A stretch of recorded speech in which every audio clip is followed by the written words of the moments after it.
J'ai jamais refait de concert à Metz depuis un petit moment. C'était une grande émotion pour moi parce que effectivement je suis parti il y a 10 ans et j'ai construit tout à Paris et j'avais hâte de revenir. C'était une présentation en magasin aussi et en fait je tenais absolument à commencer la tournée au moment de la sortie de Vie en 2015, commencer la tournée à Metz. Je voulais présenter l'album là, c'était symbolique. Et la différence avec tout le reste de la France, c'est qu'au moment où je monte sur scène, je vois des têtes connues, des fans de la première heure, mais aussi des vieux amis, des connaissances d'école, un peu de famille. C'est quelque chose que je peux vivre qu'à cet endroit-là. Et c'est un petit peu déstabilisant, mais en même temps on se dit ok, je vous ai quitté il y a 10 ans, j'avais un rêve en tête et aujourd'hui je viens vous présenter mon 3e album et c'est ça. Et vous pouvez l'acheter dans ce magasin et je suis distribué dans la France entière. Donc du coup, après quand on discutait, parce que je suis resté pour des dédicaces, c'était la fierté dans leurs paroles, la fierté dans leurs yeux. Je connaissais évidemment des personnes à cette époque-là qui avaient les mêmes rêves artistiques, ce genre de choses, et qui me disaient ok, toi t'as pas lâché. C'était voilà, réconfortant. Et c'est pour ça aussi. C'était un pari personnel, mais ouais.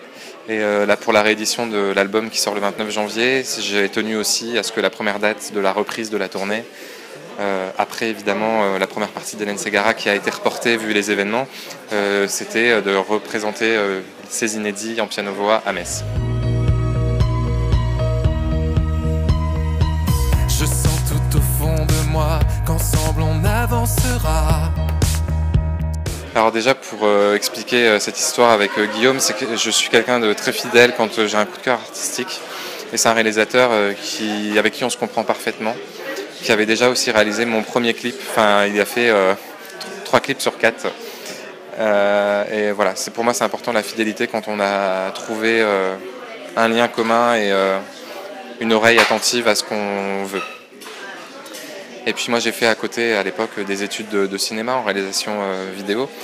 Et donc c'est important pour moi de participer aussi à l'histoire du clip, à l'image que j'ai envie d'avoir, à la photographie, au rendu. Et du coup j'avais envie d'illustrer C'est comme, qui est une chanson d'amour, une déclaration d'amour absolue, dans un road trip en voiture, dans la ville symbolique mondiale de l'amour qui est Paris. Et c'était aussi une manière de rendre hommage à Paris qui m'a accueilli encore une fois il y a 10 ans et qui m'a construit humainement, qui m'a construit artistiquement. C'était voilà, un ensemble de tout et très honnêtement un grand plaisir de conduire une Mustang en plein Paris. Je sens tout au fond de moi qu'ensemble on avancera. Alors c'est un patrimoine énorme, tous autant qu'ils sont là malheureusement. David Bowie évidemment. Après moi j'étais, pour parler juste d'inspiration ou d'artistique, c'est des univers qui m'ont pas bercé.